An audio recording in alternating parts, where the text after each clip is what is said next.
जस्तै कांग्रेसको सरकारसँग पनि अब कुनै पनि एक्सक्युज यो सरकारले पाउँदैन, एक ठाउँ पनि चुक्ने यो सरकारले पाउँदैन। केपी ओलीले यो गरेन त्यो गरेन भनेर भन्ने दिन गयो, हामीले गरेर देखाउनु पर्छ, हाम्रो उपस्थिति देखाउन सक्नुपर्छ र देखाउँछौँ। हामीहरू सबै मिलेर गर्ने हो। प्रधानमन्त्री शेरबहादुर देउवाको सरकारलाई हामी प्रत्येकले हामी संसदमा छौँ, कोही बाहिर छौँ, पार्टीमा छौँ, विभिन्न ठाउँमा छौँ, हामी सबैले सहयोग पनि गर्ने हो। त्यो सहयोगबाट प्राप्त भएको ताकतलाई प्रयोग गरेर यो सरकारलाई सफल पनि बनाउने हो र यो 17-18 महिना अभावमा रहेका नागरिकलाई सरकार भनेको कस्तो हुन्छ भन्ने कुराको महसुस पनि गराउने हो। यो काम पनि हामीले सँगसँगै गरेर लिएर जानुपर्नेछ। गएको 3-3.5 वर्षमा संविधानलाई यसरी त्यसलाई कुल्चिएको छ, त्यसलाई थिचोमिचो गरेको छ, संविधानका थुप्रै आधारहरू भत्काइएको छ। संविधान र व्यवस्थाप्रति नै अनेकन आशंकाहरू उत्पन्न हुने स्थिति सृजना गरिएको छ।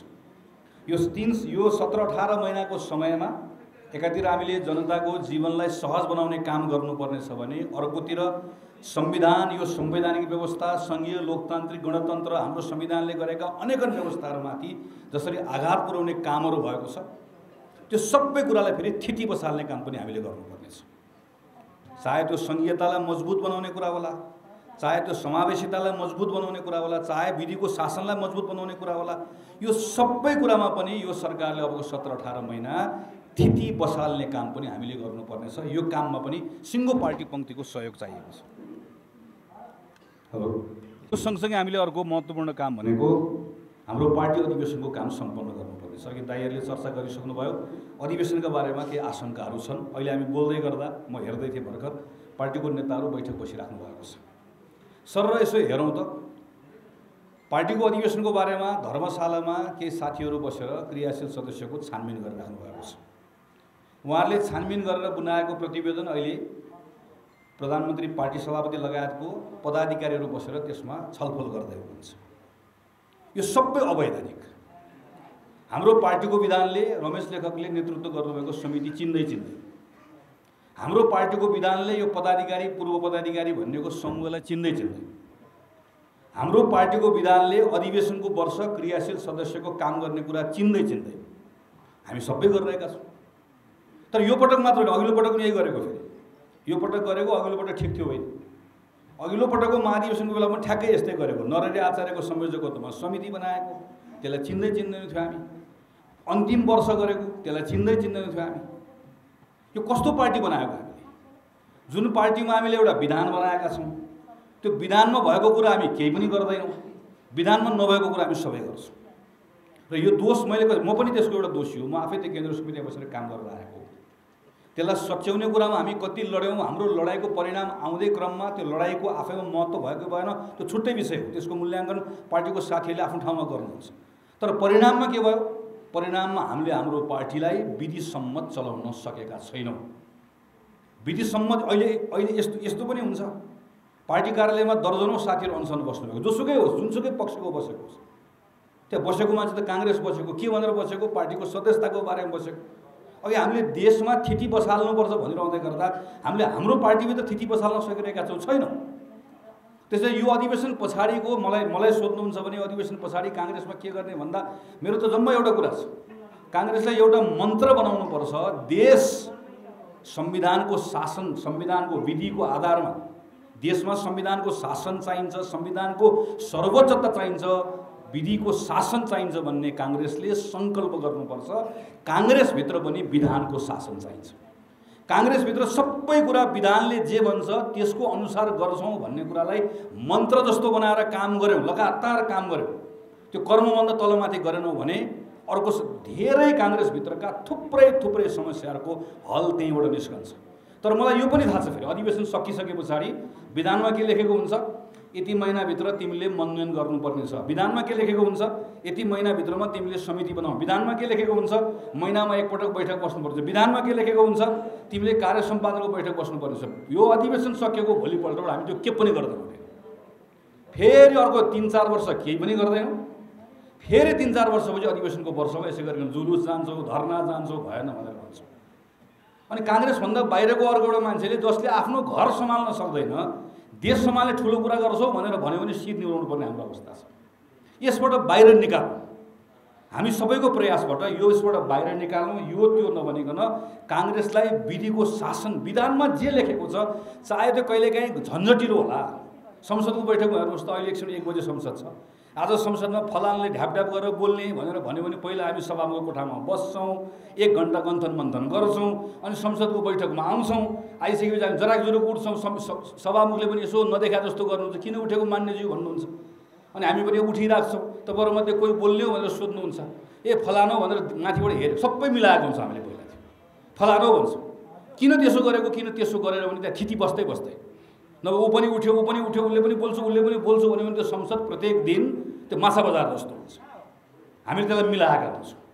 थिति बसाल्ने झन्झटिलो छ नि, त्यो हुन्छ भन हुन्न भन भनेको छ तर त्यो झन्झटिलो भए पनि प्रोसेस त्यस कारणले गर्दा महत्त्वपूर्ण हुन्छ। पार्टीको बैठक पनि आज पदाधिकारी र पूर्व पदाधिकारीको ठाउँमा बस्नुपर्ने को काङ्ग्रेसको कार्य सम्पादन समिति भनेर बनाउनु पर्ने, अनि त्यो कार्य सम्पादन समितिले यो बिचमा सबै गरेको काम काङ्ग्रेसको केन्द्र समितिमा ल्याउनु पर्ने। त्यो कार्य सम्पादन भन्नेमा को हुन्छ? यही नेता हो। फेरि प्रभावशाली हामीहरू जस्तो कम प्रभावशाली होइन, ठुलो धेरै प्रभावशाली नेतै पर्ने हो। त्यहाँ उहाँहरू नै बस्ने, उहाँहरूले नै गर्ने, तर त्यो बनाउन पनि कोही तयार छैन। किन तयार छैन? हामीलाई बानी भइसक्यो। यसबाट नेपाली कङ्ग्रेसलाई बाहिर निकाल्नुपर्ने छ, यसमा हामीले काम गर्नुपर्ने छ। म पार्टीको यत्रो नेताहरू यहाँ अगाडि हुनुभएकोले गर्दा पनि यो विषयलाई मैले यहाँ उठाएको एउटा पक्ष हो। दोस्रो पक्ष, अधिवेशनको तिथिमिति धेरै तलमाथि गर्न पाइँदैन। हाम्रो संविधानले प्रष्टसँग यति वर्ष यति महिना प्रष्टसँग किटान गरेको छ। कसैले 0 आवर भन्नुहुन्छ, कसैले के भन्नुहुन्छ। कानुन जस्तो हामीले बजेटमा केही कुरा लेख्यौँ, बजेट भनेको कानुन। अदालतले के भन्दियो? शून्य समय छ, अहिले तिमीले कर नतिरे पनि हुन्छ, पछि तिरे पनि हुन्छ भन्यो। थुप्रै सामाजिक सङ्घ संस्थाहरूको 5 वर्षभित्र हुनुपर्ने अधिवेशन भएन, नभएपछि अर्को पक्ष त्यसमा मुद्दा हाल्नु भयो। अदालतले के भन्दियो? अहिले शून्य समय कोभिडको कारणले गर्दा तिमीले 6 महिना सार्न सक्छौ भन्यो। हाम्रो पार्टीको बारेमा भन्न पाइन्छ? पाइँदैन। किन? हाम्रो त्यो सबै कानुनमा लेखेको हुनाले गर्दा अदालतले बोल्यो। तर यो त संविधानमा लेखेको छ।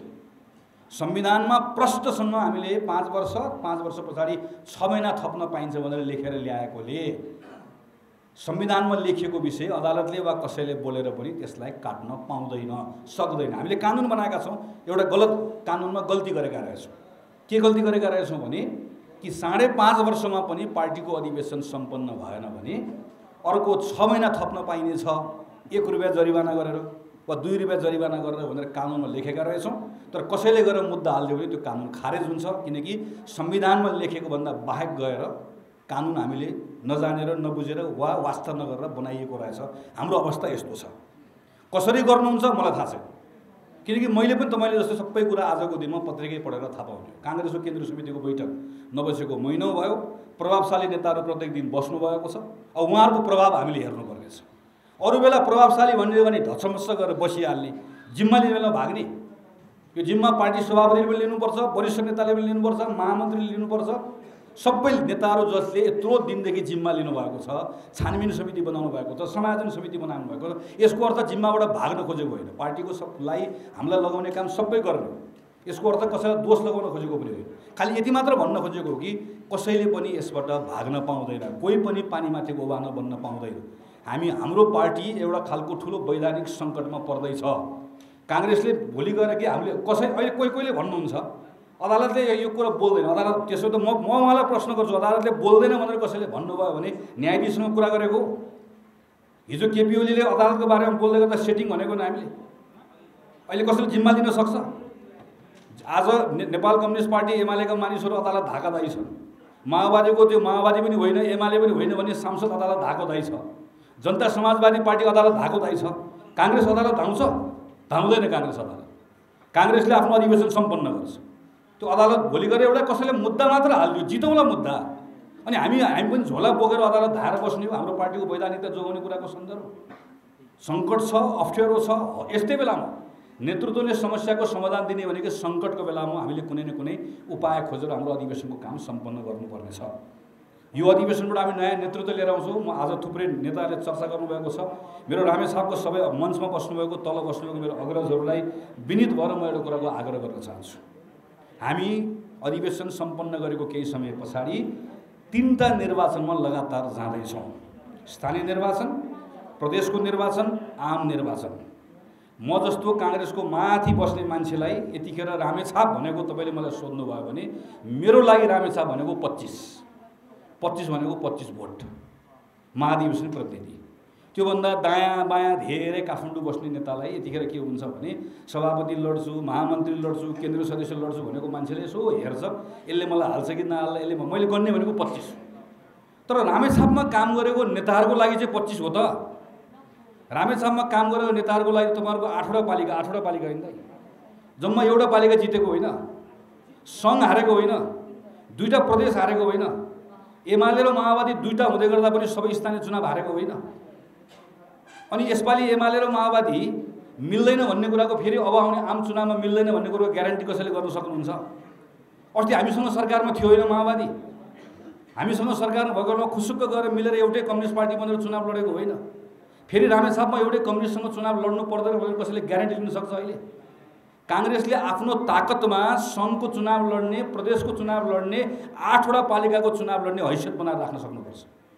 यहाँ शेरबहादुर देउवा, रामचन्द्र पौडेलदेखि लिएर कोही सबैलाई वा म गगन थापासम्मको लागि रामेछाप यतिखेरको त्यसको महत्त्व 25जना महाधिवेशन प्रतिनिधिको हुँदै गर्दा चुनाव हारेर, त्यो पनि सबै ठाउँमा हारेको रामेछापका प्रत्येक साथीको लागि चाहिँ यो अधिवेशनको महत्त्व आउने चुनाव जित्ने कुरासँग जोडिनुपर्छ। त्यसैले तपाईँहरू कसरी मिलाउनुहुन्छ, के गर्नुहुन्छ मलाई थाहा छैन। तपाईँहरू सल्लाहले सहमति गर्नुहुन्छ, निर्वाचन लड्नुहुन्छ, त्यो मेरो के पनि सुझाव छैन। मेरो खालि यति मात्र कुरा छ, हामी अधिवेशनको क्रममा चुनाव लड्दै गर्दा यति धेरै तिक्तता नबढाउँ वा सहमति गर्दै गर्दा जे गर्नु सक्नुहुन्छ सहमति गर्नु, सक्नुहुन्न निर्वाचनले लड्नु होला, तर तिक्तता यति धेरै नबढाउँ कि यो चुनाव सकेको केही दिन पछाडि फेरि त्यो प्रतिशोध लिनुपर्ने अवस्था नबनाऊ। अब यहाँ महाधिवेशन सकेको 6 महिना पछाडि झोला बोकेर काङ्ग्रेसको गीत गाएर 8वटा पालिकामा गएर भोट माग्नुपर्नेछ, वडाको सदस्य लड्नुपर्नेछ।